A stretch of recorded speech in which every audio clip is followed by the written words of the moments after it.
First of all, I think your analysis was very straight line. History doesn't run in a straight line. Kid, you cannot tell your neighbor he is stealing ducks when you are stealing funds. As High Commissioner, I was wrong. As Charandas Prasad, I reacted naturally how any person would have. I did not come here for that kind of abuse. I did not come here for that kind of abuse. If you're going to go down that road, I'll walk off. But it's all okay once they're talking. If they were talking, I could not have been here today. You got ADHD. I got that thing. Calm down. I think I've done enough in terms of taking our team out of trouble from losing. Come on, Lou Taylor. That's good. I'm reading the script now, and the first person that comes to my mind to play a detective, Yes, but the an Guyanese erratic Mikhail detective Rodriguez. is Mikhail Rodriguez. Why an African slap an Indian? Why a man and slap a woman? No, girl, how you deal with that? You deal with that. We must encourage platforms like this because it brings together different people and allows for discussions to take place in our country on a multiplicity of fundamental issues. Kingdom, you apologizing for something you think I did is wrong. I don't want you to do that, and you should not have done that.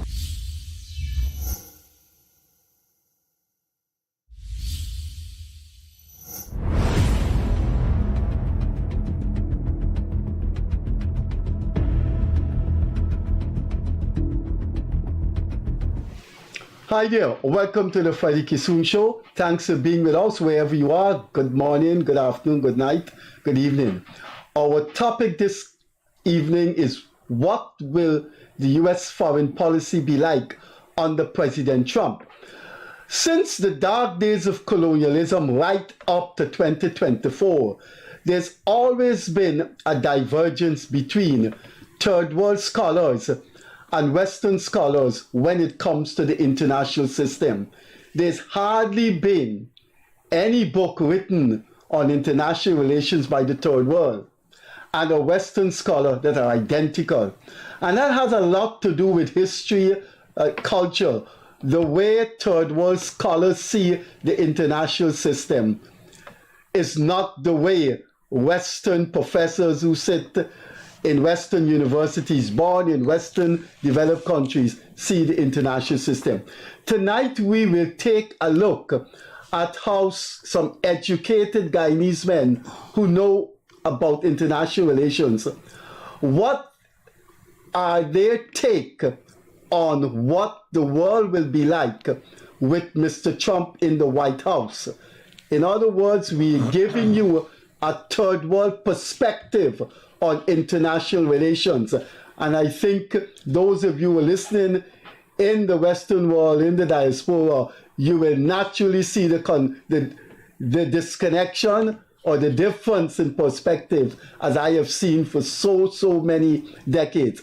This evening in our studio is someone I have known for more than 50 years, Dr. Mark KIRTON, who heads the Center for International and Border Studies, a new think tank that was born this year. Then there is one of Guyana's longest serving foreign service officer who worked in the belly of the beast or the North Center or the war room of Guyana's foreign policy making body. He also served at the United Nations with the Guyana mission, and then he became an advisor to the CARICOM Secretariat. There are so many things Mr. BISSEMBER said on this program that you need to know because it tells you about the difference in the approach between third world scholars and Western scholars. Our final panelist is the advisor to the leader of the opposition, Mr. ELSON. So what we will do this evening is not look at it holistically in one shape, Mr. Trump's foreign policy.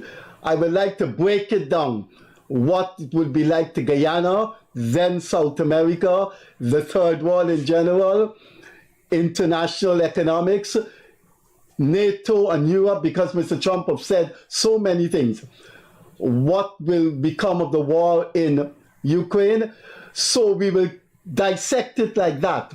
We start alphabetically with Mr. Bissember, and our first question is, what would be Mr. Trump's foreign policy like around this world? CARICOM, Guyana. Yeah, okay, thanks, Freddie.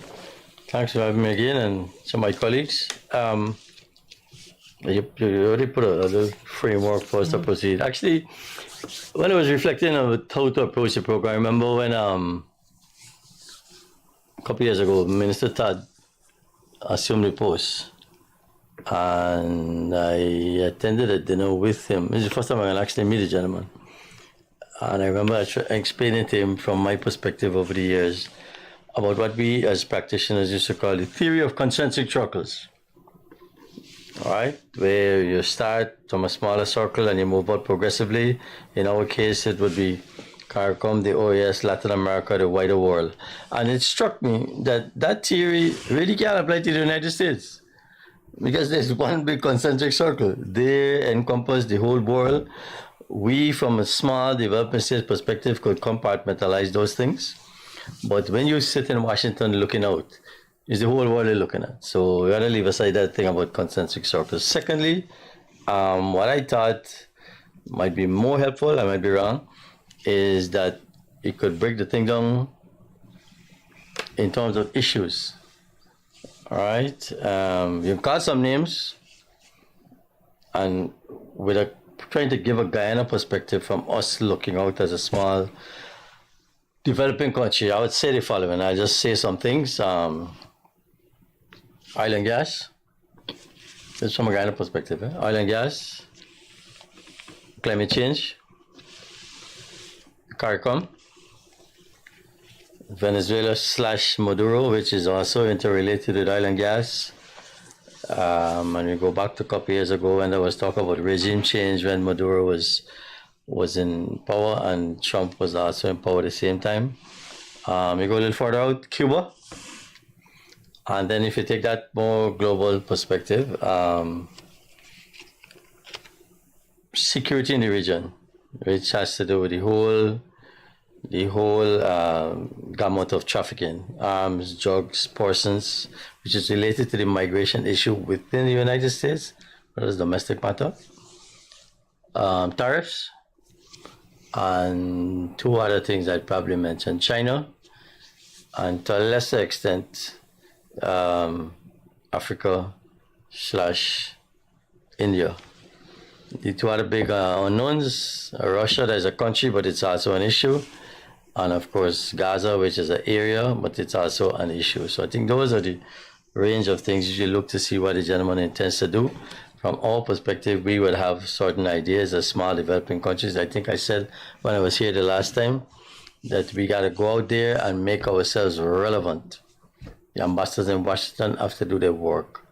When Mr. Biden won 4 years ago, not 1, 2 years ago, government wrote him. I gather people now have sent congratulations. I don't know if anybody has written. I'm out to the loop. But you got to maintain the relevance and your immediacy. People talk about us being what? The backyard. I've argued for years from a perspective. It should be the front lawn, not the backyard. And with China coming into the region more and more, Latin America, the Caribbean, that acts as a counterpoint, which is welcome. The reality is that the two giants have to live side by side, and even if in the area of tariffs you'll see some problems, there are other areas that China and the US collaborate on, and we hopefully could be the beneficiaries of that. So I just lay out the issues, and then I guess we could go into some details. You want to pick something out of those issues, or you want to discuss if there are danger signals with Mr. Trump? Well, I want to start, Freddie, by saying, look, we got to go inside out, I think, in the first instance. Neville has laid a very important framework for any discussion, but I believe, in a sense, we need to look at the President Trump 2.0, as I call it.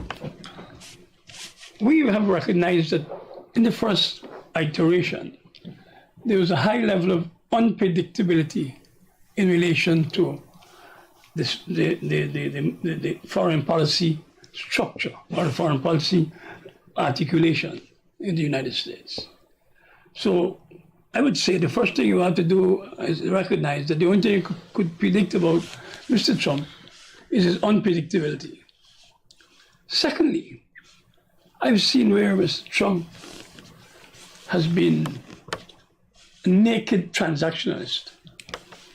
There hasn't been, in his first term, there wasn't any structured foreign policy arrangement. It was a kind of a quid pro quo, issue by issue kind of approach, which suggested a level of incoherence in some ways, which suggested that, you a level of uncertainty, and it meant that countries, especially small states, had to always be adjusting their lenses in relation to an assessment of Mr. Trump. Neville has looked at some of the issues that would come out of a domestic policy kind of thinking. One is indeed climate change. Mr. Trump had said already that climate change is a hoax. And I think that what we see there could have a significant impact on Guyana and CARICOM, and maybe globally. Because when you look and see the intensity and regularity of climate change events, and I mean, just today in Jamaica, after last week's kind of floods and so on, you had an earthquake, which is a natural disaster, but today you have flooding. So, and you don't see that being important, at least in the last iteration of Mr. Trump, climate change being an important component, even though he went a couple of weeks ago to one of the Carolinas, which was significantly impacted by one of the storms. So climate change, to my mind, is going to be an important issue for Caribbean states. And while some people say that, at this stage, we must kind of, drink your water and mind your business, right? I don't think CARICOM could afford that. And I believe, as Neville has indicated, that we need to look at some of the implications of this kind of transactional policy kind of approach, transactional approach, because it's not a policy to my mind, in the Trump administration. How do you deal with issues like climate change, the issues of deportation, which could have some impact on small states of the Caribbean? If, for example, as was the campaign thing, people eating cats and dogs or something, and therefore Pets. They're eating our pets, yeah, and they're no longer welcome in the U.S. And say you're moving back, you send them back to countries like Haiti and Venezuela, etc., which are, in a sense, close to circum-Caribbean. One is a CARICOM member state. We can see some impact on both legal and illegal migration in the smaller states of the region, like Guyana. And therefore, I think we have to look at that too, coming out of, from that internal, that domestic kind of thinking in the US. Another one, to my mind, coming out of the US is Venezuela.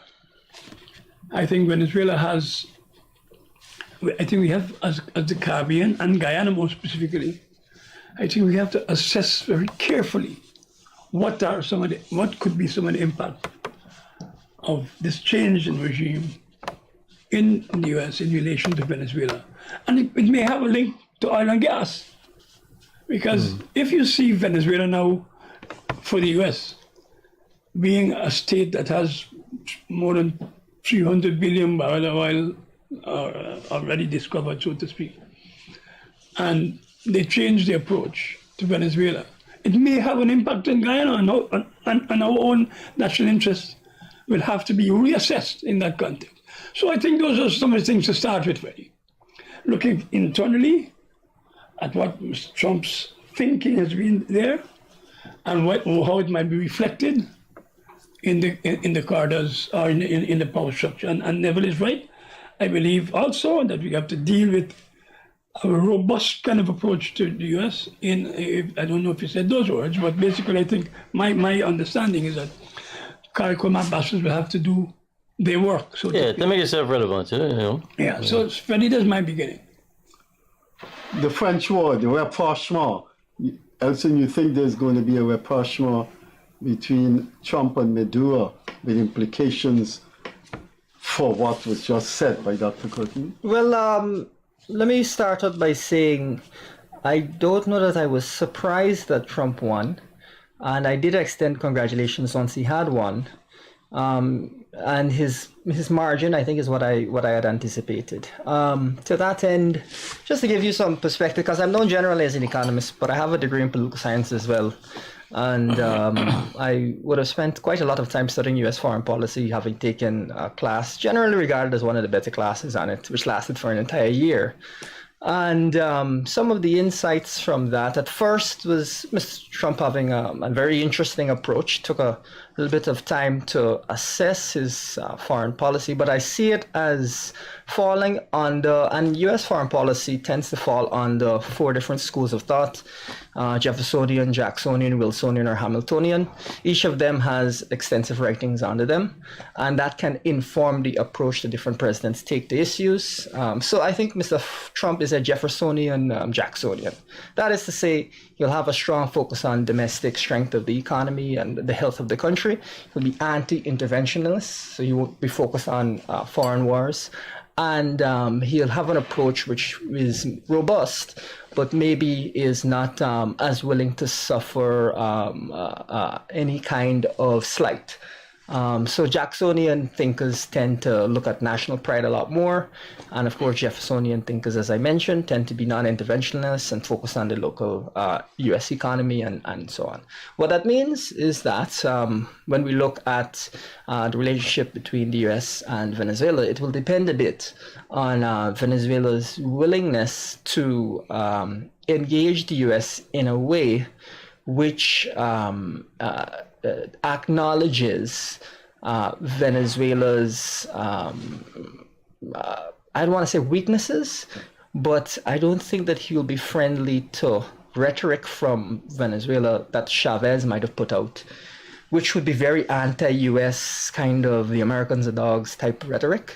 I think that would strongly offend him. Number one. And number two, given that he is likely to espouse and has espoused very strong anti-interventionalist approaches, I think that is likely to be his approach across a wide range of conflicts, including the Venezuela question. And so this kind of framework can be used in a couple of different areas to analyze things. But what I would say that we need to do in terms of our relationship with the US as we look at these issues is we have to understand that we are now a quote-unquote petrostate. And we have to deal directly with issues in relation to oil and the oil price and the increasing oil developments, and understand that that is going to be a pretty critical area of connection with Mr. Trump, both in terms of our general economic growth performance and how we budget, but also in terms of the cost of living in Guyana, which could be influenced by the oil price as well. And I can go into some detail. I think that'll probably be 2026, because it'll take some time for him to get reforms, whatever reforms he's focused on, put through. But you, gentlemen, I'm sure you would have heard of lots of focus on the cost of living in the course of the presidential election. And that, I think, is going to be something he's going to be focused on, even if it does take till 2026 before you see any major changes. And we can chat a bit about the war in Ukraine, the oil price, and how that will affect Guyana, because I'm sure that will be something top of mind for many Guyanese. Rapprochement with Maduro, Neville. Is that the correct? Is that something scholars should think about? I'm surprised you cast it as rapprochement. Look, if you just go back over the history, when Trump was in power, Bolton, his former national security advisor, the man said he used to be involved in discussions about regime change. He said that now when he came out of the administration. And we in CARICOM had some serious, intense discussions. We actually issued a statement about respect for sovereignty and territorial integrity and non-interference in the internal affairs of states.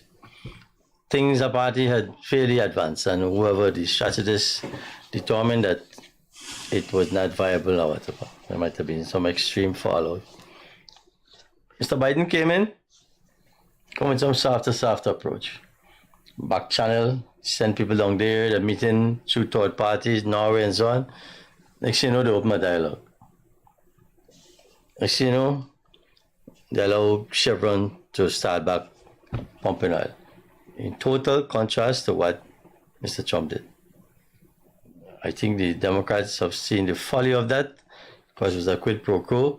They're telling me he must ease up on the Democratic side with the elections preparation. He still blocked Ms. Machado from being a candidate. He was still arresting candidates. All the promises he made in the Barbados Agreement, and people must be clear, Barbados had nothing to do with that agreement. All the nonsense people talk about Ms. Motley this and Ms. Motley that. They just provided the space for the meeting as hosts. It's people like Mexico and Norway who were driving the process in the engine room. Ms. Motley only provided the venue. Right? She didn't take no side or anything. So all those agreements fell away. What we got now? We back to the man who 4-6 years ago was talking about regime change. Mark makes the point about oil and gas. Cynically, let me just say something cynically. Please, I'm the messenger. Don't shoot me. People argue that the amount of oil that Venezuela has, their reserves are so large, it's in the U.S. interest to deal with Venezuela from a point of oil security for them, regardless of who is in power. Yes, they would have liked Guaido to be there, so Guaido don't even feature no more. But if the oil reserves in Venezuela are so important to a U.S. administration, you know, people say you don't have permanent friends, just permanent interests. Oil is important to the U.S. government. And they would find a way, come hell or high water, either to deal with Mr. Maduro or do whatever is necessary to preserve the access to those reserves. Compared to Guyana now, which has a fledgling oil and gas sector, is nothing really. I'm saying this very cynically. It would be easier for the U.S. government to deal with one administration where it comes to the resources of oil, either in Venezuela or Guyana. I'm not saying that they would abandon us and they would encourage Mr. Maduro to invade Guyana. I'm not saying that. I'm saying from a strategic point of view, if they could get the two sides on one page, which involves making some kind of concession to Mr. Maduro, we will see that. Because for these folks, oil is important for them. Mark mentioned unpredictability. That's why I said I'm not trying to show rapprochement to anything. Part of the issue at hand now, that's when before I came, I was trying to check to see, is the cabinet picks. Because in as much as people talk about unpredictability and so on, depending on who any president, any leader surrounds themselves with, you might get a sense of the direction you want to go. He's picked this lady from New York to be the U.S. ambassador to the UN. That's a cabinet post. She accepted already. Okay. The Secretary of State post is still up in the air. They mentioned Marco Rubio, which has a thing to do with Florida and the Cuban influence and so on. And I think the former U.S. ambassador to Germany, who I don't know, and a former U.S. ambassador. So let's see what the cabinet looks like. The National Security Advice is going to be very important to see how the policy evolves. You mentioned climate change. I've seen a piece that said, let's go back to 2016, Mr. Trump withdrew from the Paris. He unsigned it. And we were all there with Obama in 2012 for the COP21. You know how much nights we spent? Obama spent time. He come and meet with CARICOM. He come and meet with the Pacific. Meet with all the players. Ban Ki-moon was just in the room. At the CARICOM National was Ban Ki-moon's advisor on the environment. The ambassador of Barbados. We pulled that thing off with leadership from the host, France. All that gone through the window. Mr. Biden come in. He said they're joining back. I've seen a piece that said if Mr. Trump withdraws again from Paris with the lack of commitment already in place for the financing for adaptation and mitigation, China will follow suit and probably India, and the whole baby party broke up. And as Mark quite rightly says, that has implications for us. Yeah, you know, we don't get hurricanes here. But let's not forget, Rising as sea Mr. level. Jagjo told the Commonwealth Summit in 2009 in Trinidad, having been prompted by Mr. KIRTON, we go to bed every night in this country under the sea level. Right? That thing you see in the Caribbean is seasonal. Earthquakes are less predictable, but we have a real current problem. Yes, we're building a city in the interior and we're moving things on and so on. That is fine. But if that seawall, heaven forbid, is an existential issue for us. The 1.5 degrees as well. People already predict they're going to miss the 1.5 degrees temperature rise, and that has serious implications for countries like the Maldives and some of the smaller OECS countries, where the water will heat up and the sea level rise will affect us as well. And I mentioned crime and security and how we can make ourselves relevant. So I don't think rapprochement really is the approach to take, whether it's with Maduro or anybody else. But I believe, I think I said this in a piece I wrote, we in Guyana, we more or less on the right track. Whoever had won the election. On the oil and gas, Mr. Trump was famous, he said, drill, baby, drill. He's interested in fossil fuels. But that might have an impact on us. Will have an impact on us, but we have a mitigation strategy through the carbon sink, which, as I understand it, I'm no scientist, I don't know the numbers, but from what I understand, what the government is saying, what President Ali have heard him articulate more than once, is that even we going ahead on our development trust with the fossil fuels, what we have been doing through Ayokrama and the carbon sink is compensated for that. And the industrial countries that mash up the environment over the years, they don't have no compensatory mechanism. So quite frankly, it's a little unethical for them to be I'm no telling us. economist, but President Trump is talking about, indeed, pump, baby, pump. Yeah. That is increased domestic production. Yeah, he's going to of oil and deregulate. gas, He's and going to deregulate the process, the whole thing. That could not, that may have an impact on price. Absolutely. And so therefore, we may have, by that kind of extension, we may see reduced earnings and from oil and gas. I ain't so sure it will impact on. They have a demand. The demand is there, you know. It's not that when the market will be flooded with oil. No, but and the I price see will go where down. I see there's some There's access. prediction. There's access. What I would say is I think we have to deal directly with the issue of the oil price and understand that this also means that there might be more of an investment climate where there might be companies might be encouraged to drill more, and even in Guyana, and to continue to develop our offshore oil fields. So it might be that there could be a lower oil price, but our ceiling in terms of our peak level of production may go up. So we can navigate that, and I think it's not necessarily a problem that we can't favorably navigate. But I would say that I think it is going to be very critical. It's pretty central to Mr. Trump's administration that the oil price be dealt with, because there are many inflationary cost of living factors that are tied to the price of oil, whether it is the price of fertilizer, whether it is the price of shipment. I think that's going to be pretty critical. And therefore, I do anticipate additional production out of the U.S. and for U.S. companies to be encouraged to produce more. Of course, we in Guyana just need to make sure that is done responsibly and so on. So you're saying basically that indeed there may be some pressure on price, though, based on increased production.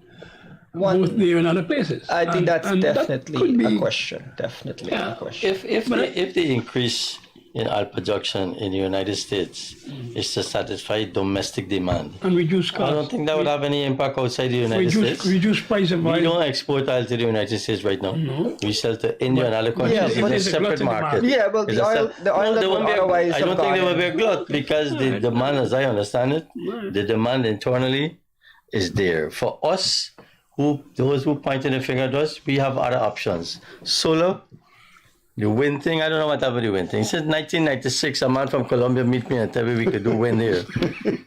Navin Chandapal, God rest the dead, of a blessed memory. I discussed the thing with Navin. They tell me that the wind, something, it couldn't work. I got it, the technology has improved now. It can work. It can work, but we have no solar, we got hydro, we got options. Now, we're talking also about Venezuela and its potential impact.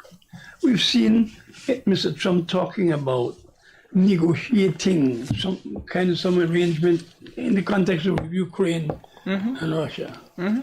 That thinking may be transferred here, that Guyana must negotiate something with Venezuela, even though we have at the ICJ a process that undoubtedly should come down in our favor.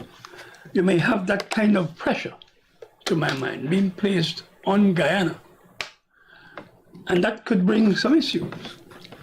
It is a possibility, however.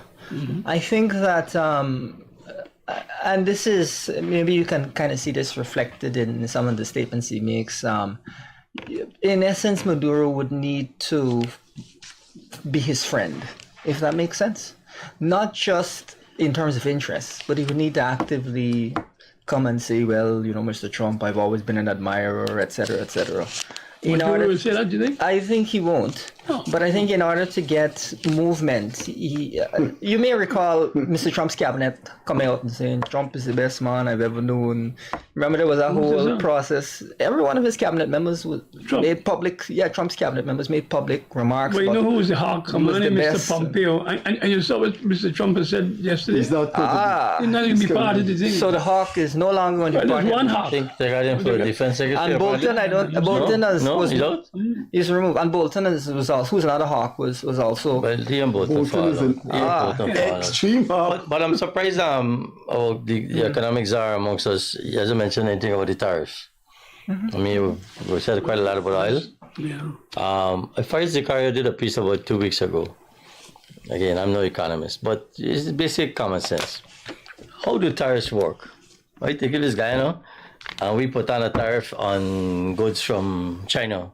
The goods coming into Guyana would be subject to the tariff, and the prices would go up. Of course. Simple. Mr. Trump said, yeah, you can deal with them, you can put on the tariffs. That will cause an increase in the price of imported goods into the United States, which the people will feel in their pocketbook. Zakaria argues, and I'm no economist, he said, as a result of that pressure, when the price of foreign goods, use the example of washing machines, I believe, when the price of the foreign machines went up, what did domestic producers do? They raised the price. Yeah. Well, they ain't stupid, they're going to keep selling. They're already making a profit margin, but hey, we can raise the price. So the cost of living, for the same answer, you're going to help them and ease the thing for them and you're going to defend them, the cost of living in America will go up. The other thing, I don't know if they thought it through. Again, I'm no expert on these things. I will see who he surrounds himself with. The borders are, the Homeland Security fellow. We talk about deporting all these migrants. 9 million. These people provide a critical source of labor. Yeah. Just like the migrants in this country. Yeah. Right? This matter about the criminals and the this and the thief and no. You could have an impact. There are some very hard-working immigrants in this country who are grateful for living here, and so they're willing to contribute to the economy. Not everybody, and got the bad eggs in between. So those two policies, raising the tariffs on foreign goods and deporting the immigrants, which is a domestic issue, but it will have implications. I wait to see how that will come out. We don't know, as somebody said, you don't know if it's just a campaign promise, or when they sit down with the reality and they think through, maybe they roll it back. We wait to see. But that, I think, even more than the oil exploration, which as far as I understand, the demand is there in the country, so it really wouldn't have an external impact. But the tariffs would have an implication, because also it will affect the producers of the foreign goods. Some of them will have to reduce. And lastly, I don't think I've said this thing publicly. I don't like the analogy between the Russian-Ukraine war and Guyana, Venezuela for a couple of reasons. Venezuela is not Russia. No. Russia is a permanent member of the Security Council. You got a political body weight, and the issues involved in the conflict in Ukraine are not relevant to our case. And there's nobody living in the Escobar region now who could claim allegiance to Venezuela, like how they have Russians of Russian origin. Negotiation. Okay, all right. Not that. No, there's no nexus. Okay. No. But I'm saying, he's saying concept. Our friend said you must call him a friend. You know, these things, look. Negotiation. Diplomacy is a little more sophisticated than that. Eh? No, Well, all I'm saying is he made his cabinet members openly come out and say. But that's normal. That's normal. Like at a certain leader who make when they join the cabinet, everybody sign a resignation letter. I can't recall Biden having asked his. I'm saying to you, there's certain leaders when they join the cabinet, you got to sign a resignation letter. You know, the only thing they left out is the date. You know, but that. I didn't ask you, I tell you. The only thing they left out is the date. When you ready for the card, they put it in the date. Just to provide some of the economic context to some of the policies, right? There is an interesting question in economics right now around the tariff policies, because what Trump seems to be saying is that there's going to be a reduction in corporate and other taxes to compensate for the tariffs. And the intention is, of course, to increase employment in the US and so on. And of course, really what that means is the intent, the goal is to have wages rise at a faster rate than inflation, a substantially faster rate, therefore providing a net benefit to people. So people will be better off. Now, on the other end of it, removing illegal immigrants is intended to put pressure on the labor market so that there is, again, pressure on wages to go up. And the argument that many Republicans seem to be making is that having a large immigrant population has depressed wages for working class people.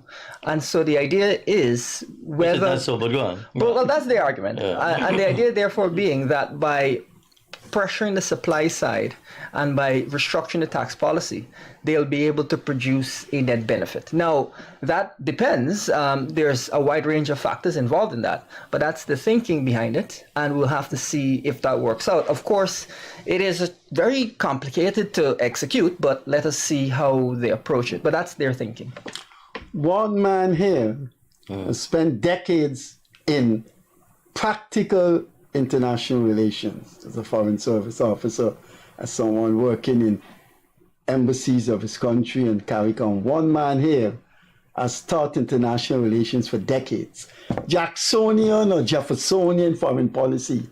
What is it likely that we're going to see? No wars, no overseas conflict. That's not Mr. Trump's bag.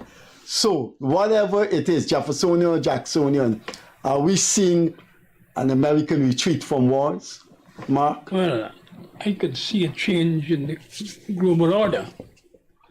Basically, what we could see, to my mind, may not be war, it's in terms of open conflict.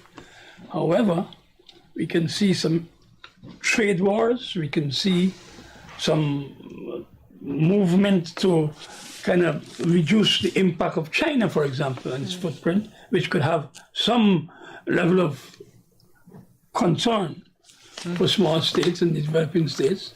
And so I want to bring it back to CARICOM, and I argue that CARICOM will have to critically assess what it is that, how you deal with some of these changing world order elements, including the question of who are your allies, where or shore up your alliances. Are you going to have more South relations? Is it a case of moving into more a better understanding of how you deal in Latin America, for example? And once again, I want to talk about Brazil as a critical actor, especially when you're seeing Brazil's role now.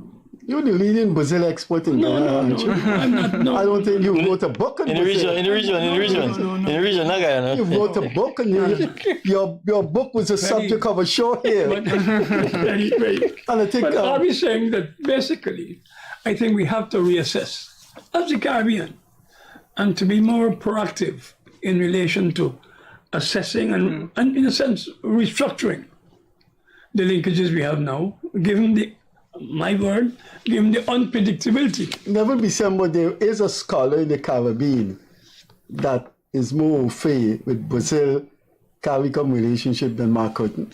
Man, we've come to this I would be hard pressed A colleague of his it just came to mind, but the person is now a blessed memory. Norman. Government. But for the moment, I yield to my colleague on matters like this. We're talking here about how the Caribbean could address this change. I saw Peter Lorre, somebody sent me a piece by You him, mentioned that to me yesterday. talking about apocalyptic kind of situations now.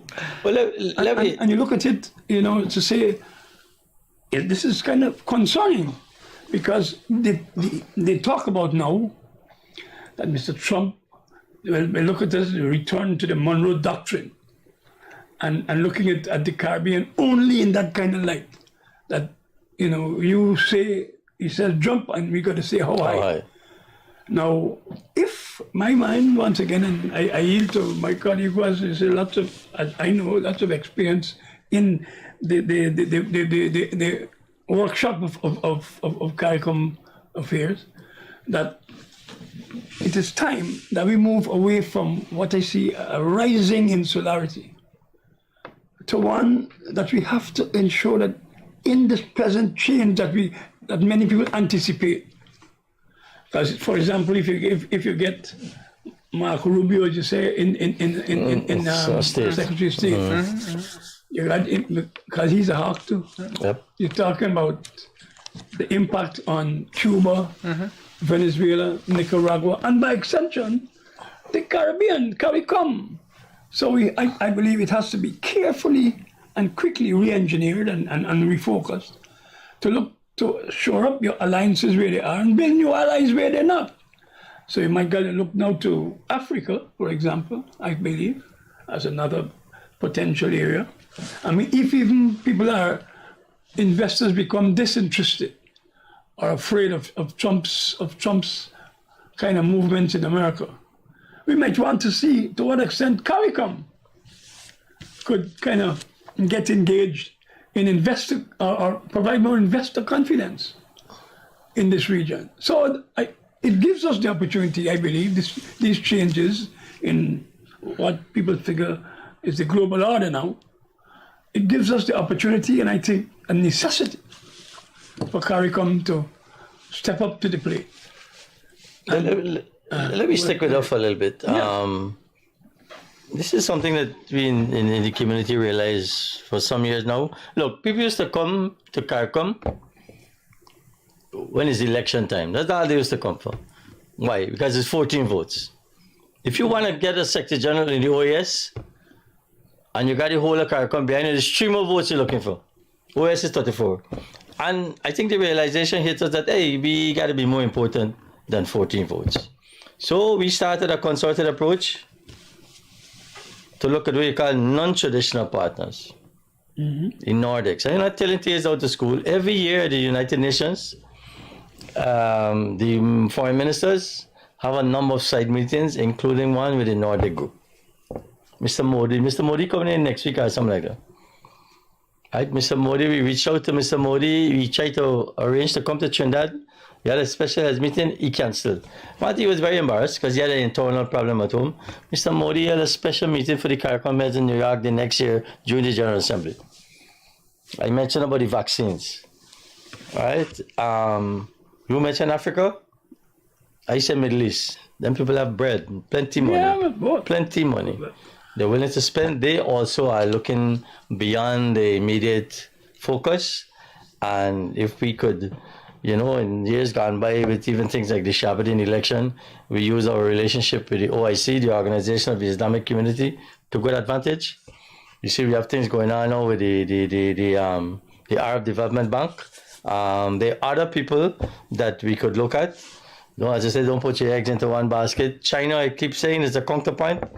Mr. Biden had pledged something that said, well, not under his watch, China going to become the most powerful country by 2030 or something like that. This was a dedicated policy they had to contain China. And why should we not benefit from that?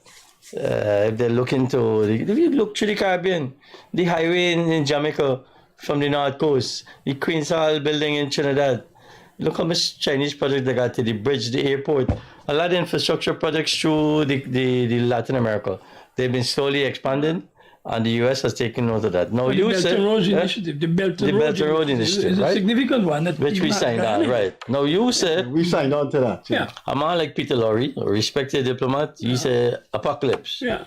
Dr. Lowe said non-intervention, right? How is this thing going to work? You take the war in Ukraine. You know a party how this man wants to settle the war? He going to stop supporting Ukraine and tell Mr. Zelensky, here, you can't get back Chechnya, done the war. No, I don't know that. Crimea, not Chechnya. Crimea. I don't know that. I don't think that's the way to go. Let me finish now. I don't know that that is the correct way to do it. Elson? Right? Well, what I'm getting at is not necessarily whether it is the technically correct way, but whether that is the way that he's going to approach it. And thus far, it has been indicated that, as an example right now, the Biden administration is rushing additional arms to Ukraine because there's an anticipation that there may be a reduction in funding there. And that would fall in line with his policy. One interesting dynamic, though, which I think we have to throw in here, is I found it fascinating that in the call between President Zelensky and Trump, Elon Musk was on that call. Musk, of course, being the wealthiest person in the world and someone who played an integral role, or it is said, played an integral role in Trump's election. You mentioned Brazil. I think that Brazil's relationship with the U.S. will be interesting, and Guyana must navigate being between those two partners carefully, because Mr. Musk and has a major problem in Brazil right now with his... far-right populism has re-emerged, and the Bolsonaristas it will be in Brazil interesting. may very well get back in And Lula is sick. Lula is a devout socialist. Yeah, so it will be very interesting to see how that dynamic plays out. Lula is sick. And, you know, Musk being on such a high level call so early in Trump's term has called into question his role in U.S. foreign policy going forward. Which is, in a way, a unique role, because I can't call the last time that the wealthiest man in the world was so directly engaged. I saw a piece just when I was coming out saying that, I mean, you see these things on the news, you turn to another channel, you see something else. But on CNN, they say Musk is not going to have a formal cabinet post, but clearly he's exerting more influence than people expected. He was on a call.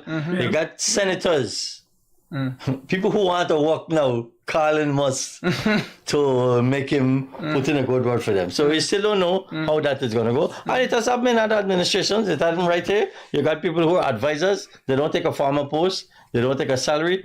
But the important thing is they got the president here.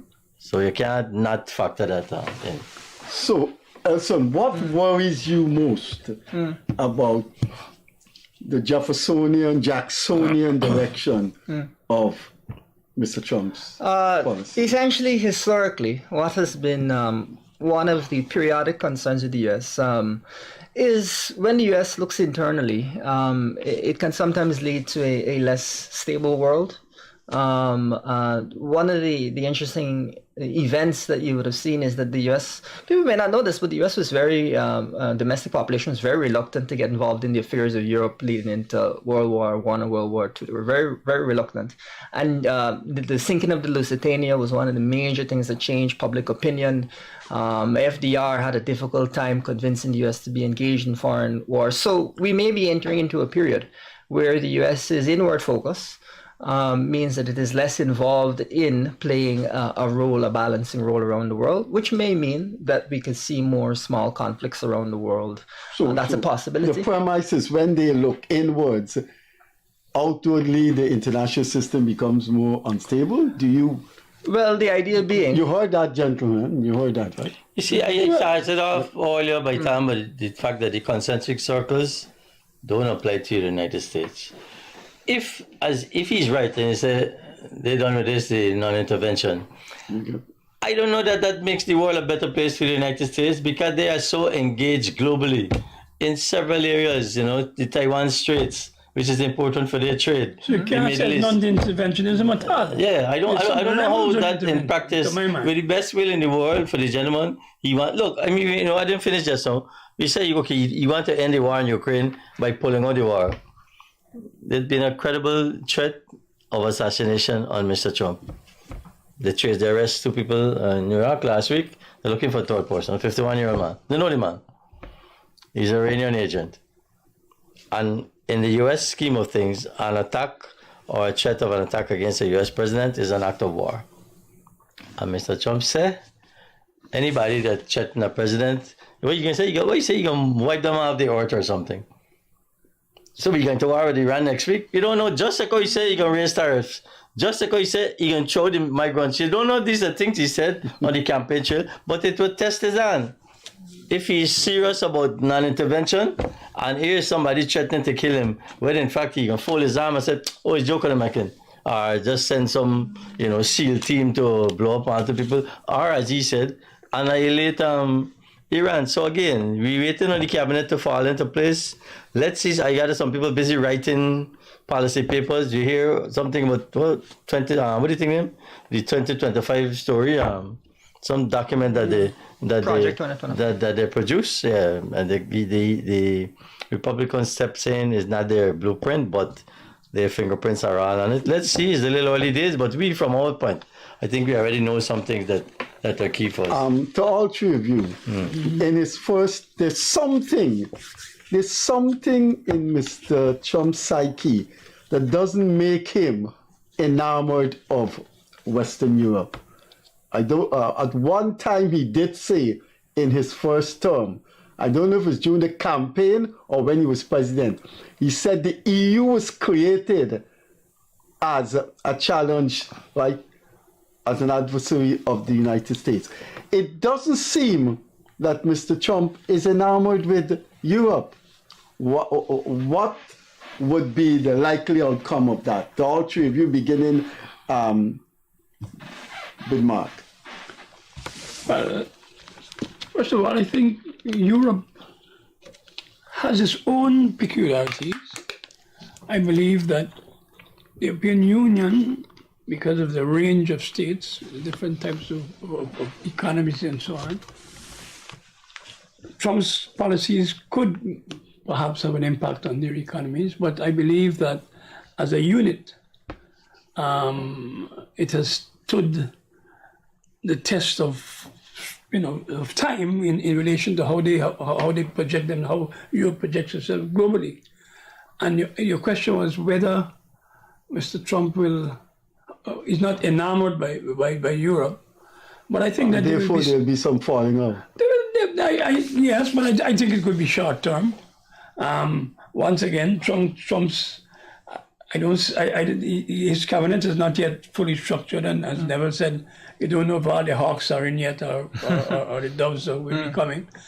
But I think that if you look at Europe as it's presently structured, and European Union and its approach, I believe they will be skillfully negotiating and strategic thinking will be part of their approach. And I think they will find some way of, I don't want to call it rapprochement, of some form of approach that could be for their benefit in terms of their economy. Some of them are good, some of them are struggling. But if you look at some of the ideological positions of some of those states, I mean, the French are, I think, lining up in some close proximity ideologically these days. The right populism is emerging in Germany and some other places, so therefore they may have... It's embedded in Italy. Yeah, some convergence of interests will be there. So I think there's still some room, although not being enamored by Europe. I think there's some linkage that could be preserved and even enhanced. My former diplomat. I saw a piece. I saw another piece. The information. So I saw a piece arguing that if you look around globally, all the incumbents have suffered defeats in London, in Europe, in England, in the US. Macron lost at the municipal elections. Italy. But then, by the same token, with the man named Starmer, the British Prime Minister, and Macron, they were among the first to call to congratulate him, because I think, unlike this gentleman, they realize that no man is an island and people gotta work together. you can see Justin and get a call between he and Xi. Hold on.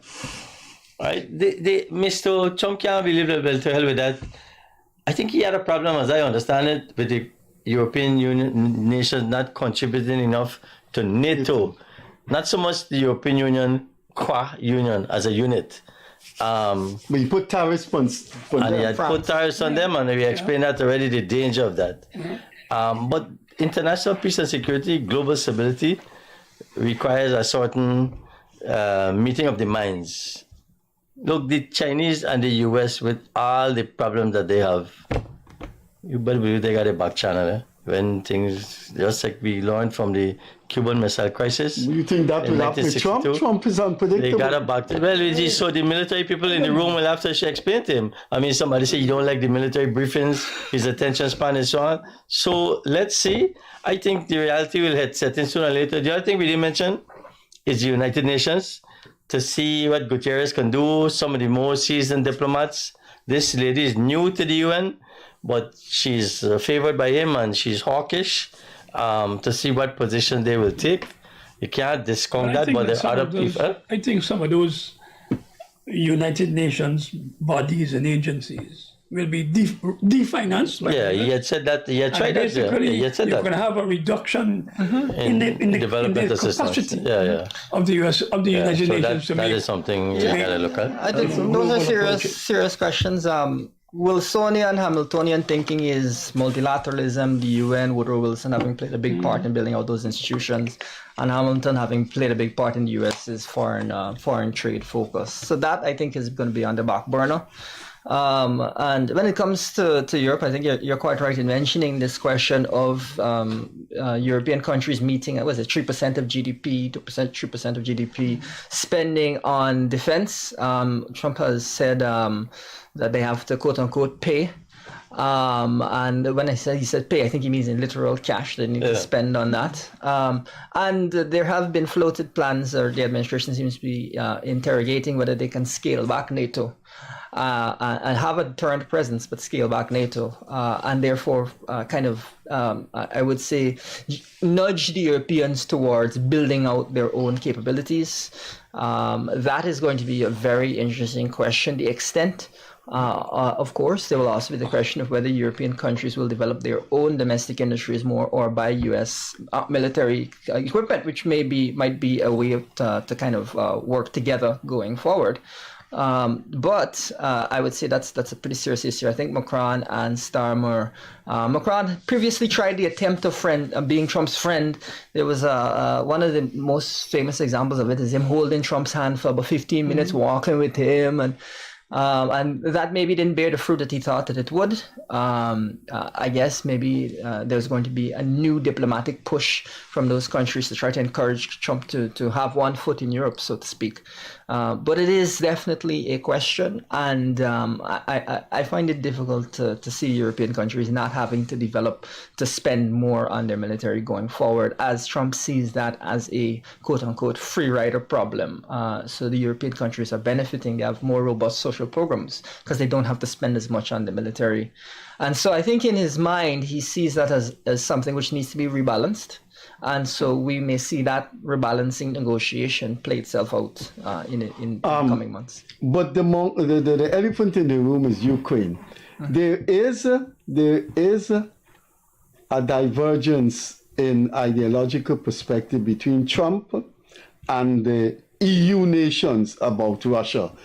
There's something about the European psyche that is anti-Russian, that is not shared by Trump. It's geography. And I think Trump doesn't want this Russia to lay flat on its face and Ukraine get the better of Russia. And Germany and Europe wouldn't mind a Russian defeat. It seems that is going to be the issue that divides them. He wants a settlement. Now, before, just bear up with me.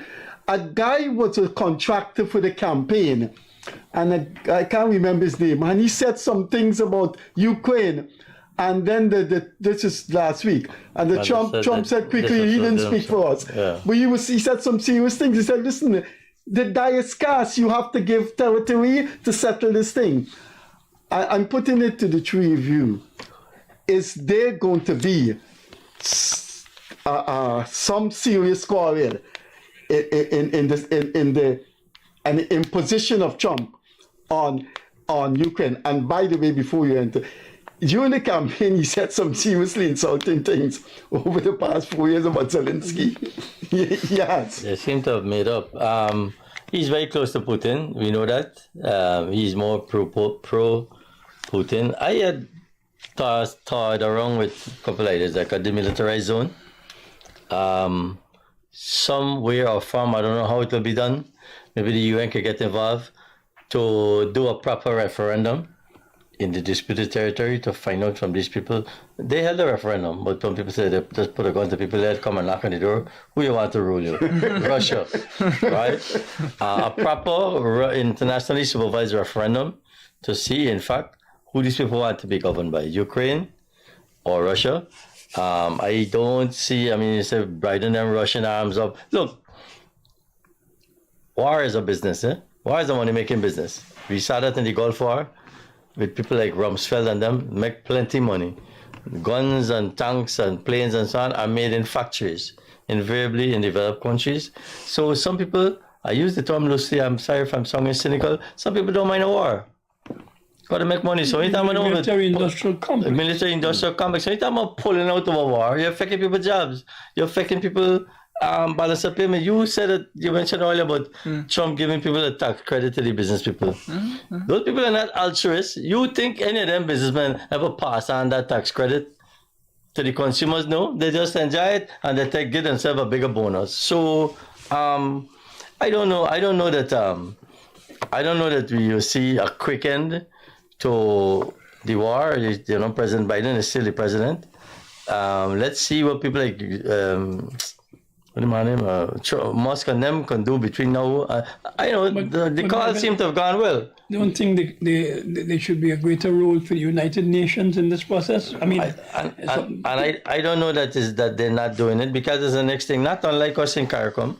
I think the folks at the UN, they go the quiet diplomacy route, using the back channel, working on people, trying to, You're not seeing any movement, perceptible movement. I don't mean it's not movement. I mean, if you want to jump now, we ain't talk about Israel and Palestine. It's the same thing going on there. Well, there's a dynamic to this which is interesting about Trump's victory, and there's this question of macho, quote unquote, macho culture, whether you think that's bad or good, it depends.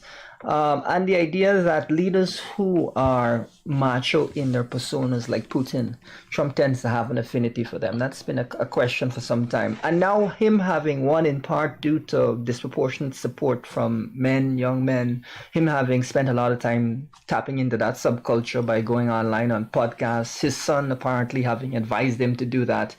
You get the sense that maybe he may see that as effective, and that therefore he may want to build on that kind of macho relationship with Putin. And again, I'm not saying macho is good or bad. I'm just saying it's a masculine approach to things.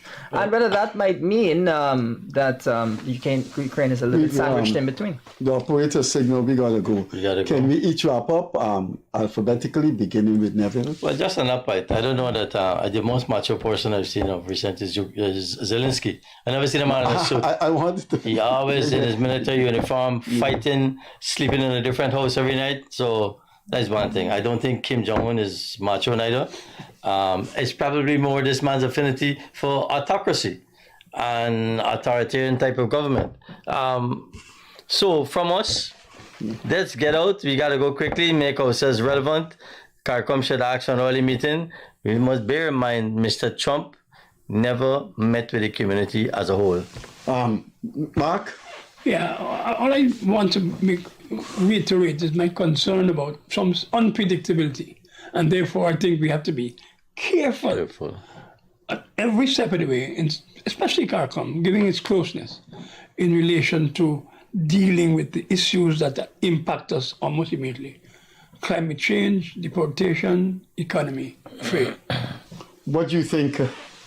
How would you summarize it? next year 2-3 under Donald Trump. I think unpredictable man. Front and center, I think, will be the oil question. That is oil price and oil production and its effect on the cost of living. And I think we will have to deal with that as it affects us in multiple ways now that we're a petrostate. So I think that's going to be critical. Before I go, I want to embarrass Neville December in front of his friend Mark Curtin there. Mark, your friend, your very good friend, has written an autobiography. Dr. Morris Odell, he worked at CARICOM, and he said CARICOM run him out of the place.